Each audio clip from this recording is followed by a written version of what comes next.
Hello friends, എല്ലാവർക്കും good morning. അപ്പം മഴതോരും മുമ്പേടെ ഇന്നത്തെ സൂപ്പർ ഹിറ്റ് വിശേഷത്തിലേക്ക് എല്ലാവർക്കും സ്വാഗതം.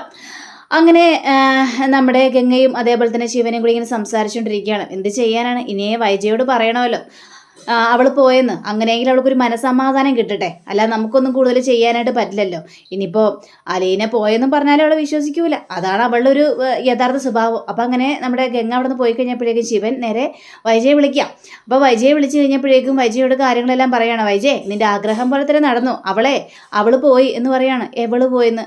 നീ ആരാണ് ഇത്ര നാൾ പോകണമെന്ന് ആഗ്രഹിച്ചത്? അവർ പോയെന്നാ പറയുന്നത്. ഓ, ആര്? അവളോ? ആ അലീനയോ? അലീന തന്നെ നിന്റെ വീട്ടിൽ നിന്ന് പോയിട്ടുണ്ട്. നിനക്കിനി അങ്ങോട്ട് മടങ്ങി ചെല്ലാലോ. നിൽക്കട്ടെ ശിവേട്ടാ, അവിടുന്ന് പോയോ ഇല്ലേന്നൊന്നും ഉറപ്പ് വരുത്താനായിട്ട് പറ്റില്ലല്ലോ. ഇതെന്തൊരു കഷ്ടമാണ്. അവൾ അവിടുന്ന് പോയെന്നേ കൃഷ്ണമോളും അഭിതയൊക്കെ വിളിച്ചു പറഞ്ഞത് അവളവിടുന്ന് പോയെന്ന്. അവൾ അങ്ങനെ പല പ്രാവശ്യവും ആ വീട്ടിൽ നിന്ന് ഇറങ്ങിപ്പോയിട്ടുണ്ട്. പക്ഷേ അതേപോലെ തന്നെ തിരിച്ചു മടങ്ങി വന്നിട്ടുമുണ്ട്. അപ്പം അതുകൊണ്ട് അവളെ വിശ്വസിക്കാനൊന്നും പറ്റുന്നില്ല. കാരണം അവൾ വീണ്ടും തിരിച്ചു വരും.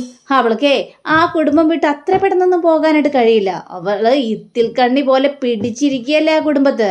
അതുകൊണ്ട് അവൾക്ക് ആ വീട്ടിൽ നിന്ന് പോകാനായിട്ട് പറ്റില്ല എന്ന് പറയണം. നിന്നോടൊക്കെ പറഞ്ഞിട്ടൊന്നും കാര്യമില്ല. നീ ആണെങ്കിൽ നിന്റെ മക്കളെ വിളിച്ച് ചോദിക്ക്. അപ്പം നിനക്ക് മനസ്സിലാവുമല്ലോ. അവളവിടെ നിന്ന് പോയതും പോരാ, ഇപ്പം വീണ്ടും അവളെ ഇങ്ങനെ കുറ്റപ്പെടുത്തിക്കൊണ്ടിരിക്കുകയാണ്. അവളെ കുടിച്ച വെള്ളത്തിൽ വിശ്വസിക്കാനായിട്ട് പറ്റില്ല ശിവേട്ട. കാരണം അവൾ അത്രയ്ക്കും മുടിഞ്ഞ ഒരു പെണ്ണാണ്. അവൾ എവിടെ ചെന്നാലും ഗുണം പിടിക്കാത്തൊരു പെണ്ണാണ്. ഒന്ന് നിർത്ത് എൻ്റെ പൊന്നു വൈജേ. അവളവിടെ നിന്ന് പോയിട്ട് പോലും അവളിങ്ങനെ ശാപവാക്കുകൾ കൊണ്ട് എന്തിനാ നിറയ്ക്കുന്നത്? നിന്നോട് അവൾ എന്ത് ദ്രോഹം ചെയ്തു? എന്നോട് എന്ത് ദ്രോഹം ചെയ്തെന്നോ? അവൾ കാരണമാണ് ഞാൻ ആ കുടുംബത്തിൽ നിന്ന് ഇറങ്ങി പോരേണ്ട ഒരു അവസ്ഥ വന്നത്. എന്നിട്ട് അവൾ എന്നോട് എന്ത് ദ്രോഹം ചെയ്യുന്നു? എൻ്റെ ഭർത്താവിനെ, എൻ്റെ മക്കളെ എല്ലാം അവൾ പിടിച്ചു വെച്ചു.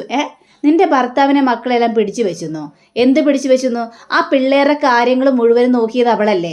ഒരു കുറവ് പോലും വരുത്താൻ നോക്കിയത് അവളല്ലേ? ഓ പിന്നെ ഇല്ലാ പിള്ളകളല്ലേ, ചോറ് വാരി കൊടുക്കുന്ന പ്രായമാണല്ലോ. അപ്പം പിന്നെ നോക്കണമല്ലോ.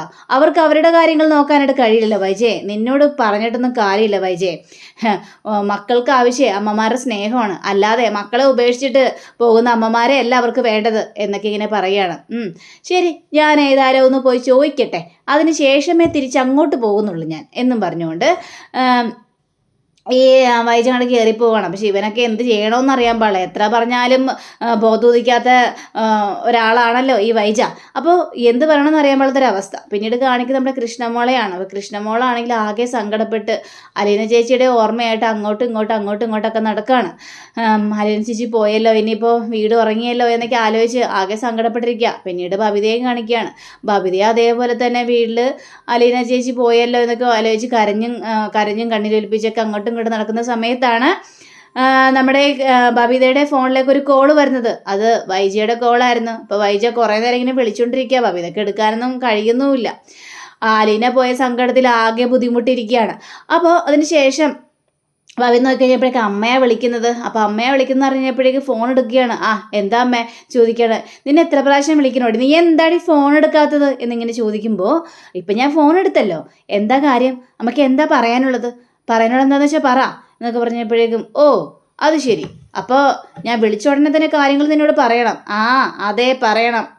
അമ്മയുടെ ആഗ്രഹം പോലെ തന്നെ ഒരാൾ പോയിട്ടുണ്ട് ഇവിടുന്ന്, അലീന ചേച്ചി പോയപ്പോൾ അമ്മയ്ക്ക് സമാധാനമായല്ലോ.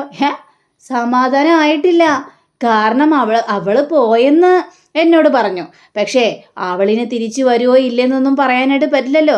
അതുകൊണ്ട് എനിക്ക് സമാധാനമൊന്നും ആയിട്ടില്ല എന്നിങ്ങനെ പറയാണ്. പിന്നെ നമുക്കിനി എപ്പോഴാണ് സമാധാനം കിട്ടേണ്ടത്? അലീന ചേച്ചി ഇവിടുന്ന് പോയി, ഇനി അലീന ചേച്ചി വരാനായിട്ടൊന്നും പോകുന്നില്ല. അമ്മയെ തിരിച്ചു കൊണ്ടുവരാൻ വേണ്ടി തന്നെയാണ് അലീന ചേച്ചി ഈ വീട് വിട്ട് പോയത് എന്ന് പറഞ്ഞപ്പോൾ ഓ നിനക്കൊക്കെ ഭയങ്കര സങ്കടം ഉണ്ടല്ലേ? അതെ അമ്മേ, സങ്കടമുണ്ട്. കാരണം അലീന ചേച്ചി ഞങ്ങളോട് ഒരു ദ്രോഹം ചെയ്തിട്ടില്ല. ഞങ്ങളുടെ സ്നേഹം മാത്രമേ കാണിച്ചിട്ടുള്ളൂ. ഞങ്ങൾക്ക് വേണ്ടിയുള്ള കാര്യങ്ങൾ ചെയ്തു തന്നിട്ടേ ഉള്ളൂ. തകർന്നു പോയ രോഹിതേട്ടനെ പോലും പിടിച്ചു നിർത്തിയ ആളാണ് അലീന ചേച്ചി. അലീന ചേച്ചി പോയതിൽ ഞങ്ങൾക്ക് വളരെയേറെ സങ്കടമുണ്ട് അമ്മേ എന്നിങ്ങനെ പറയുകയാണ്. അപ്പോൾ എന്നെക്കാലം വലുതാണ് നിനക്കൊക്കെ അലീന എന്ന് പറഞ്ഞ അവളെന്ന് എനിക്ക് നന്നായിട്ട് അറിയാം. പക്ഷേ എൻ്റെ കുടുംബം തകർക്കാൻ വേണ്ടി വന്നവളാണ് അവൾ. കുടുംബത്തിലൊക്കെ പ്രശ്നം ഉണ്ടാക്കി വെച്ചത് നിങ്ങളെല്ലാവരെയും സോപ്പിട്ട് കയ്യിലെടുത്ത് വെച്ചിരിക്കുകയാണ്. പക്ഷേ അവൾക്ക് എന്നെ സോപ്പിടാനും കയ്യിലെടുക്കാനൊന്നും പറ്റില്ല. ഞാൻ വേറെ ലെവലാണെന്നൊക്കെ പറയാം. നമുക്കിപ്പോൾ എന്താ വേണ്ടത്? മനുഷ്യനൊരു സമാധാനം തരില്ലേ എന്നൊക്കെ ഇങ്ങനെ ചോദിച്ചപ്പോഴേക്കും എന്താടി നീ എന്താ വെച്ചിട്ട് പോകണോ? ഞാൻ വെച്ചിട്ട് പോകാൻ എനിക്ക് മനസ്സില്ലടി. ഞാൻ പറയുന്ന കാര്യങ്ങൾ മുഴുവനും നീ കേട്ടാൽ മതി ബബിതേ എന്ന് പറയുകയാണ്. ശരി, അമ്മ പറയണം മുഴുവനും ഞാൻ കേൾക്കാം, എന്താണ് നമുക്ക് പറയാനുള്ളത് എന്നിങ്ങനെ ചോദിക്കണം. അപ്പോൾ അവൾ പോയെന്ന് ഉറപ്പ് തന്നെയാണല്ലേ? അവളെനിക്ക് ആ വീട്ടിലെ ഒരു മനസമാധാനം തന്നിട്ടില്ല. അവൾ സുഖിച്ച് സന്തോഷത്തോടെ കഴിയായിരുന്നല്ലോ. അത് ശരിയമ്മേ, അലീന ചേച്ചി ഇവിടെ സുഖിച്ച് സന്തോഷത്തോടെ കഴിയായിരുന്നു. അമ്മ ഉള്ളപ്പോൾ ആ പാവത്തിന് സമാധാനം കൊടുത്തിട്ടുണ്ടോ? എപ്പോഴും കരച്ചിൽ മാത്രമല്ലേ ഉണ്ടായിരുന്നുള്ളൂ, നിന്ന് തിരിയാൻ സമയം കൊടുത്തിട്ടുണ്ടോ? ഇല്ല. അമ്മ ഇവിടെ നിന്ന് പോയപ്പോഴും അലീന ചേച്ചിക്ക് സമാധാനം കൊടുത്തിട്ടുണ്ടോ? അത് പറഞ്ഞ് ഇത് പറഞ്ഞ് കാര്യങ്ങളെല്ലാം വഷളാക്കി ഇത്രയും രീതിയിൽ കൊണ്ടുവന്നെത്തിച്ചു. എന്നിട്ട് അലീന ചേച്ചി ഇവിടെ കിടന്ന് സുഖിക്കുകയായിരുന്നു എന്നാണ് അമ്മ പറയുന്നത്. ഇതൊന്നും എനിക്കത്ര ദഹിക്കില്ല. അമ്മയ്ക്ക് വരാൻ പറ്റുമെങ്കിൽ ഇങ്ങോട്ട് വാ. ശരി, ഞാൻ വരാം. ഇപ്പം അലീന പോയെന്ന് ഉറപ്പായല്ലോ, എങ്കിൽ പിന്നെ ഞാൻ വരാം. ഓ, ഒരുപാട് നന്ദി. എങ്കിൽ പിന്നെ ഞാൻ ഫോൺ വെച്ചോട്ടെ. നീ ഇപ്പോൾ ഫോൺ വെച്ചോ. ഫോൺ ഞാനേ അങ്ങോട്ട് വന്നിട്ട് ബാക്കി സംസാരിക്കാം. ഓ, ഒരുപാട് നന്ദിയുണ്ട് അമ്മേ എന്നും പറഞ്ഞുകൊണ്ട് ഫോൺ അങ്ങോട്ട് വെക്കുക. അപ്പോൾ അമ്മ ഫോൺ വെച്ച് കഴിഞ്ഞപ്പോഴേക്കും ബബിതിരുന്ന് ഭയങ്കര കരച്ചിലാണ്. എത്ര ഇതായാലും അമ്മ നന്നാവില്ലല്ലോ എന്നൊക്കെ ആലോചിച്ച് ഭയങ്കര സങ്കടപ്പെട്ടിങ്ങനെ ഇരിക്കുക. പിന്നീട് കാണിക്കുന്നത് വൈജയാണ്. അപ്പോൾ വൈജ ബെഡ്റൂമിലിരുന്ന് ഡ്രസ്സുകളെല്ലാം പാക്ക് ചെയ്യുക. ആ സമയത്താണ് കമല വരുന്നത്. അപ്പോൾ കമല വന്നിട്ട് ചോദിക്കുകയാണ്, വൈജയെ എന്താ വൈജയുടെ ഡ്രസ്സെല്ലാം എടുത്ത് വയ്ക്കുന്നത്, എന്ത് പറ്റി എന്നൊക്കെ ചോദിക്കുമ്പോൾ കമലെടുത്തി, എനിക്ക് വീട്ടിലേക്ക് പോകണ്ടേ? വീട്ടിലേക്ക് പോവാണോ? അതിന് അവളവിടെ നിന്ന് പോയോ? അവളവിടെ നിന്ന് പോയി. അലീന അവിടെ നിന്ന് പോയി കഴിഞ്ഞാൽ ഞാൻ അങ്ങോട്ട് ചെല്ലാമെന്നാണല്ലോ വാക്ക് കൊടുത്തിരിക്കുന്നത്. അപ്പോൾ പിന്നെ പോകണമല്ലോ. അയ്യോ വൈജെ, ഇന്നല്ലേ അവൾ പോയത്. അപ്പം ഇന്ന് തന്നെ ഈ ഡ്രസ്സുകളെല്ലാം പാക്ക് ചെയ്ത് പോകേണ്ട വല്ല കാര്യം ഉണ്ടായിരുന്നു വൈജയ്ക്ക് ഇന്നും കൂടി ഒരു ദിവസം നിന്നിട്ട് നാളെ പോയാൽ പോരായിരുന്നില്ലേ? ഇത് കേട്ട വൈജയ്ക്ക് ചിരി വരിക. അതേ വൈജെ, ഇവിടെ ഇത്രയും നാൾ നിന്നാണല്ലോ വൈജെ, അതുകൊണ്ട് വൈജ പെട്ടെന്ന് പോകുന്നത് കേട്ട് കഴിഞ്ഞപ്പോഴേക്കും എന്തോ ഒന്ന് പോലെ. അതുകൊണ്ട് വൈജയ്ക്ക് ഇന്നൊരു ദിവസം കൂടെ നിന്നിട്ട് നാളെ പോയാൽ പോരെ? എൻ്റെ പൊന്ന് കമലേട്ടത്തിയുടെ മനസ്സിൽ മുഴുവനും ഞാൻ ഇവിടെ നിന്ന് എത്രയും പെട്ടെന്ന് പോയാൽ മതിയാണെന്നാണെന്ന് എനിക്ക് നന്നായിട്ട് തന്നെ അറിയാം. പിന്നെ എന്തിനാണ് കമലേട്ടത്തി ഇങ്ങനെ കൂടുതൽ ഓവറായിട്ട് സംസാരിക്കുന്നത്, കൂടുതൽ അഭിനയങ്ങൾ എൻ്റെ അടുത്ത് ചെയ്യുന്നത്? അതിൻ്റെ ആവശ്യമൊന്നുമില്ല കമലേട്ടത്തി എന്നിങ്ങനെ പറയാം. അതെന്ന് പറഞ്ഞിട്ടുണ്ടെങ്കിൽ അതേ, ഞാൻ അങ്ങനെയൊന്നും ഉദ്ദേശിച്ചല്ല വൈജ പറഞ്ഞത്. ശരിയാണ്, നീ ഇവിടെ നിൽക്കുന്നത് എനിക്ക് തീരെ ഇഷ്ടമല്ല. നീ ഇവിടെ വന്നപ്പോൾ എനിക്ക് തീരെ ഇഷ്ടപ്പെടാത്തൊരു കാര്യമാണ്. പക്ഷേ അത് നിൻ്റെ നല്ലതിന് വേണ്ടിയായിരുന്നു വൈജെ. നല്ലതിന് വേണ്ടിയോ? അത് നിൻ്റെ നല്ലതിന് വേണ്ടി തന്നെയായിരുന്നു വൈജെ.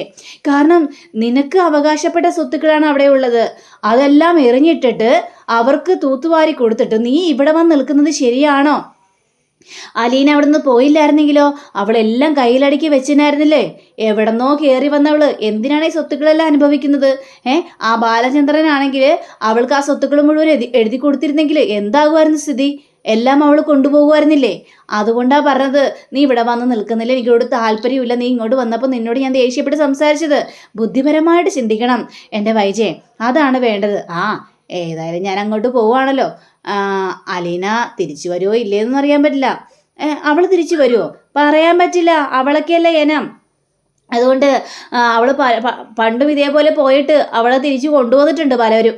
അതുകൊണ്ടൊരു പേടിയാ. അങ്ങനെ വല്ല സംഭവിച്ചു കഴിഞ്ഞാലേ ഇനി വൈജ വിട്ടു കൊടുക്കാനായിട്ട് തയ്യാറല്ല. വൈജ നല്ല പണി കൊടുക്കും. അങ്ങനെ കൊടുക്കണം വൈജെ. അങ്ങനെ ആർക്കും വിട്ടു കൊടുക്കേണ്ട ആവശ്യമൊന്നുമില്ല. നമ്മുടെ സ്വത്തുക്കൾ നമുക്ക് വേണ്ടി തന്നെ ഉള്ളതാണ്. ഇത് കേട്ട് നമ്മുടെ വൈജയാണെങ്കിൽ എന്നെ ഉപദേശിച്ച് കമലെടുത്തി. പക്ഷേ ചിലവരൊക്കെ ഇവിടെ ചിലവരെ സ്വന്തമാക്കാൻ വേണ്ടി തന്നെ നടക്കുകയാണ്. ചിലവരൊക്കെ ചിലവരുടെ കയ്യും പിടിച്ച് ഇങ്ങോട്ട് കയറി വരാതിരുന്നാൽ മതി. അതെന്താ വൈജെ, നീ എന്നെക്കുറിച്ച് പറഞ്ഞതെന്ന് എനിക്ക് മനസ്സിലായി. മനു അലീനയെ കൊണ്ടുവരുന്ന കാര്യമല്ലേ പറഞ്ഞത്? അത് തന്നെ കമലേട്ടത്തി. അങ്ങനെ ഒരു സംശയം എനിക്കുണ്ട്. സംശയമല്ല, അത് യാഥാർത്ഥ്യമാണ്. അങ്ങനെയൊന്നും സംഭവിക്കാനായിട്ട് പോകുന്നില്ല വൈജെ. ഞാനേ നേരത്തെ മനുവിനോടും ശിവേടനോടൊക്കെ പറഞ്ഞിട്ടുണ്ട്, നിങ്ങളുടെ മനസ്സിൽ അങ്ങനെ ഒരു ആഗ്രഹം ഉണ്ടെങ്കിൽ അതൊരിക്കലും നടക്കാനായിട്ട് പോകുന്നില്ലെന്ന്. ഈ കമല ഈ വീട്ടിൽ ജീവിച്ചിരിക്കുന്നിടത്തോളം കാലം അതൊന്നും ഒരിക്കലും നടക്കാനായിട്ട് പോകുന്നില്ല. അത് ഉറപ്പുള്ള കാര്യം തന്നെയാണ്. അല്ലാതെ ഈ അവളെ പോലൊരാളെ എൻ്റെ മരുമകളായിട്ട് ഈ വീട്ടിലേക്ക് ഞാൻ കയറ്റിക്കൊണ്ടുവന്നു. അത് നടന്നത് തന്നെ. അതൊരിക്കലും നടക്കാൻ പോകുന്നില്ല എൻ്റെ വൈജയെ എന്ന് പറയാ. എങ്കിൽ പിന്നെ വൈജ പോവല്ലേ, അപ്പോൾ ഇനിയും കുറേ ഡ്രസ്സുകളൊക്കെ പാക്ക് ചെയ്യാനുണ്ടാവില്ല, അതൊക്കെ പെട്ടെന്ന് പാക്ക് ചെയ്യുക, എന്നാലല്ലേ പെട്ടെന്ന് പോകാൻ പറ്റുള്ളൂ. ആ ശരി കമലേട്ടത്തി, ഞാൻ പെട്ടെന്ന് തന്നെ പാക്ക് ചെയ്തോളാം, പെട്ടെന്ന് തന്നെ പൊയ്ക്കോളാം എന്നൊക്കെ പറയാണ്. അങ്ങനെ കമല അവിടെ നിന്ന് പോകാൻ പോകുന്ന സമയത്ത് വൈജു, ആ കമലേട്ടത്തി ഒന്ന് നിന്നേ കമലേട്ടത്തി, ഏതായാലും ഞാനിവിടെ നിന്ന് പോകുന്നല്ലേ, അപ്പോൾ ഒരു ഗ്ലാസ് ചായ എനിക്ക് ഉണ്ടാക്കി തരാവോ എന്നിങ്ങനെ ചോദിക്കുമ്പോൾ വൈജെ ചായയോ? ആ ചായ, അത് പിന്നെ ഞാൻ നോക്കട്ടെ, ഗ്യാസ് ഉണ്ടോയെന്നൊന്ന് നോക്കട്ടെ. അല്ല, ഗ്യാസ് തീർന്നെന്നുള്ളൊരു സംശയം എനിക്കുണ്ടേ, തീരാറായായിരുന്നു, അപ്പോൾ അതുകൊണ്ട് ഞാൻ ഗ്യാസ് ഉണ്ടോയെന്നൊന്ന് നോക്കട്ടെ കേട്ടോ വൈജ. ആ ശരി കമലേട്ടത്തി, ആയിക്കോട്ടെ. അങ്ങനെ വൈജയ്ക്കാണെങ്കിൽ ചിരി സഹിക്കാനും പറ്റുന്നില്ല. വൈജ ഡ്രസ്സുകളെല്ലാം പാക്ക് ചെയ്യുക, പിന്നീട് വൈജയുടെ അമ്മയെ കാണിക്കുകയാണ്. അമ്മ ഇങ്ങനെ കിടന്ന് ഉറങ്ങുന്ന സമയത്ത് വൈജ അങ്ങോട്ട് കയറി ചെന്നിട്ട് അമ്മയെന്ന് പറഞ്ഞ് വിളിക്കുകയാണ്. എടി മോളെ, എന്നെ ഒന്ന് എണീപ്പിച്ചിരുത്തിയടി. ഓരേ കിടപ്പ് കിടന്നിട്ടെ മുതുക് പൊട്ടിപ്പോകുന്ന വേദനയാ, പൊള്ളിപ്പോകുന്നു, എന്നെ ഒന്ന് പിടിച്ചെണീപ്പിച്ചെന്ന് പറഞ്ഞുകൊണ്ട് ചാരി ഇരുത്തിക്കുകയാണ്. വൈജയെ നീ എങ്ങോട്ടാ എന്ന് ചോദിച്ചപ്പോഴേക്ക് ഞാൻ വീട്ടിലേക്ക് പോവാണ്. അപ്പോൾ വീട്ടിലേക്ക് പോകാൻ തീരുമാനിച്ചോ? എന്തു പറ്റി? അവൾ ഇറങ്ങിയല്ലോ അലീന, അപ്പം പിന്നെ എനിക്ക് വീട്ടിലോട്ട് പോകുന്നതുകൊണ്ട് കുഴപ്പമൊന്നുമില്ലോ. അലീന അവിടെ നിന്ന് ഇറങ്ങിപ്പോയോ? അലീന പോയി, ബബിത വിളിച്ച് പറഞ്ഞായിരുന്നു അലീന പോയെന്ന്. അപ്പം പിന്നെ എനിക്ക് അങ്ങോട്ട് പോകുന്നതുകൊണ്ട് കുഴപ്പമൊന്നുമില്ലല്ലോ. എന്തിനാടി നീ അവിടെ എന്തെല്ലാം പ്രശ്നങ്ങൾ ഉണ്ടാക്കിയിട്ടുണ്ട്? ഞാനാണോ പ്രശ്നങ്ങൾ ഉണ്ടാക്കിയത്? അവളല്ലേ, ആ മുടിഞ്ഞവളല്ലേ പ്രശ്നങ്ങൾ ഉണ്ടാക്കിയത്? എന്തിനാടി അവളിങ്ങനെ കിടന്ന് പറയുന്നത്? അവളാണോ ഓരോ പ്രശ്നങ്ങൾ ഉണ്ടാക്കിയത്? ഒരിക്കലുമില്ല, നീ തന്നെയാണ് അവിടെ പ്രശ്നങ്ങൾ ഉണ്ടാക്കിയത് എന്നും പറയുക. നീയാണ് അവൾക്ക് സമാധാനം കൊടുക്കാത്തതെന്നൊക്കെ പറഞ്ഞു കഴിഞ്ഞപ്പോഴേക്കും വൈജ പറയാണ്, അവള് എൻ്റെ കുടുംബം നശിപ്പിക്കാനായിട്ട് നോക്കിയതമ്മേ. അമ്മക്കൊരു കാര്യം അറിയോ? അവളെന്നോട് എന്താ പറഞ്ഞെന്ന്? 10-23 വർഷങ്ങൾക്ക് മുമ്പ് ഞാൻ ഒരുത്തൻ്റെ കൂടെ ജീവിച്ചതല്ലേ എന്ന് അവളെന്നോട് പറഞ്ഞ ചോദ്യമാണ്. തിടഞ്ഞപ്പോഴേക്കും അവൾ പറഞ്ഞ സത്യമല്ലേ? അവൾ പറഞ്ഞ സത്യമല്ലേ എന്ന് അമ്മൊന്ന് പതുക്കെ പറ. അവൾക്ക് പക്ഷെ അതങ്ങനെ അറിയാം. 10-21 വർഷം മുമ്പ് അവൾ ജനിച്ചിട്ട് പോലുമില്ല. പിന്നെ അവളോട് ഈ കഥകളെല്ലാം ആരാ പറഞ്ഞത്? അമ്മയാണോ പറഞ്ഞത്? ഞാനെന്തിനാ പറയുന്നത്? അവളോട് എനിക്ക് പറയേണ്ട ആവശ്യമൊന്നുമില്ലല്ലോ. എൻ്റെ ആങ്ങളമാരേതായാലും അവളോട് ആ കാര്യങ്ങളൊന്നും പറയാനായിട്ട് പോകുന്നില്ല. പക്ഷേ എന്നാലും അവൾ അങ്ങനെയാണ് ആ സത്യങ്ങൾ അറിഞ്ഞതെന്നാണ് എൻ്റെ ഒരു സംശയം. എന്തായാലും വൈജയെ നീ അതൊന്നും മറക്കാനായിട്ട് പാടില്ല. കാരണം നീ ഒരുത്തൻ്റെ ഒപ്പം ജീവിച്ചതാ, എന്നിട്ടാ നീ ഇത്ര അഹങ്കാരങ്ങളെല്ലാം കാണിക്കുന്നത് വൈജയെ. ഒന്നും മിണ്ടാതിരിക്കാമേ. അമ്മയും അവളുടെ സപ്പോർട്ടാണെന്നൊക്കെ എനിക്ക് നന്നായിട്ട് തന്നെ അറിയാം. പക്ഷേ അവൾ എങ്ങനെ ഈ കാര്യങ്ങളെല്ലാം അറിഞ്ഞു? അവൾ ഈ കാര്യങ്ങൾ പറഞ്ഞുകൊണ്ട് എന്നെ വശത്താക്കാൻ വന്നതാ. പക്ഷേ അതൊന്നും ഈ വൈജയുടെ അടുത്ത് നടക്കില്ല അമ്മേ. പക്ഷേ വൈജെ, ബാലചന്ദ്രൻ ഇത് അറിഞ്ഞു കഴിഞ്ഞാൽ എന്താകും സ്ഥിതിയെന്ന് നിനക്ക് വല്ല നിശ്ചയമുണ്ടോ? ബാലേന്ദ്രൻ അറിയാനോ? ബാലേന്ദ്രൻ ഒന്നും അറിയാൻ പോകുന്നില്ല. അമ്മയായിട്ട് കൂടുതൽ വഷളാക്കാതിരുന്നാൽ മതി. ബാലേന്ദ്രൻ ഒരിക്കലും ഈ കാര്യങ്ങൾ അറിയാൻ പോകുന്നില്ല. അവൾ അലീന ഈ വീട്ടിലേക്ക് വന്നാലല്ലേ ഇനി അറിയുള്ളൂ.